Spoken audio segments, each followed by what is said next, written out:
know that most of what you've seen, read, or heard about Billy the Kid is untrue? My name is Gail Cooper. I'm a medical doctor and forensic psychiatrist. My specialty is murder case consultation for the defense. For 20 years, I've used my expertise to uncover the real Billy the Kid. Researching over 40,000 pages of archival documents and books, I've written the revisionist history. It's shocking, it's liberating, and I've written books demolishing the hoaxes, hijacking the history. My talks will share with you what I've found. Cover-ups, misinformation, and fakery, to use Old West lingo, will bite the dust.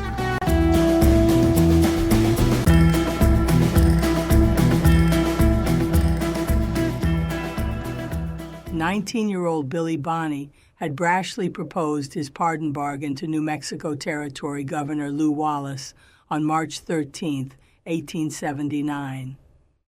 He had offered to exchange his testimony against Santa Fe ring murderers of attorney Houston Chapman 23 days earlier for Wallace's annulling of his Lincoln County war indictments for the regulator killings of Lincoln County Sheriff William Brady, his deputy George Hinman, and his posseman Andrew Buckshot Roberts.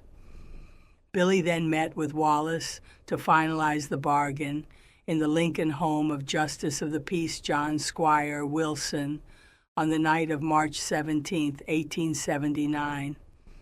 My authenticating of a new Billy the Kid letter, which was written on embossed stationery that Wilson was also using at the time, let me postulate that Wilson was active in facilitating Billy's pardon efforts.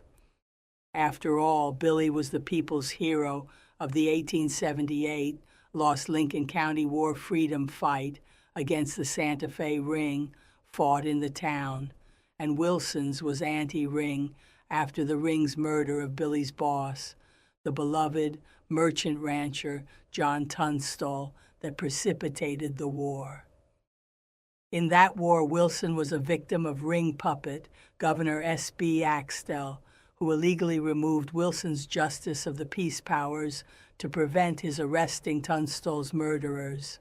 And Wilson was a victim of ring-backing Fort Stanton commander N.A.M. Dudley, who illegally joined the war with troops and threatened Wilson with death if he didn't write false arrest warrants for anti-ring leader Alexander McSween and for Billy.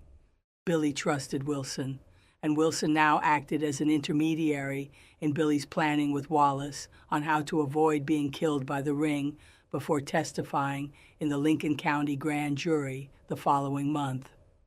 Then a crisis occurred. 2 of the 3 arrested Chapman murderers escaped the Fort Stanton guardhouse where they were being held, so Billy was unsure if that ended the bargain. So he contacted Wilson on March 20th, 1879, to find out for him. Billy gave his location as San Patrizio, but it was more likely that he was hiding out in Lincoln or nearby. I wrote, "Friend Wilson, please tell you-know-who that I do not know what to do now, as those prisoners have escaped. So send word by bearer, a note through you.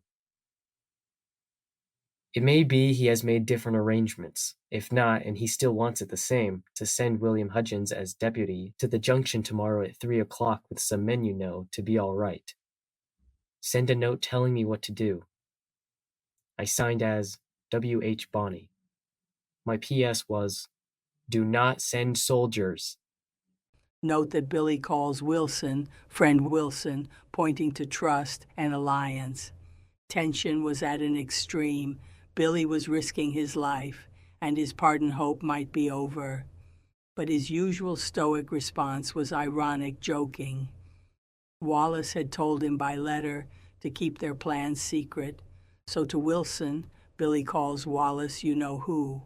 He also teases about not sending soldiers because Wallace had originally tried to capture him with soldiers. More seriously, Those Fort Stanton soldiers, under command of treasonous Commander Dudley, had enabled the defeat of Billy's McSween side in the Lincoln County War battle.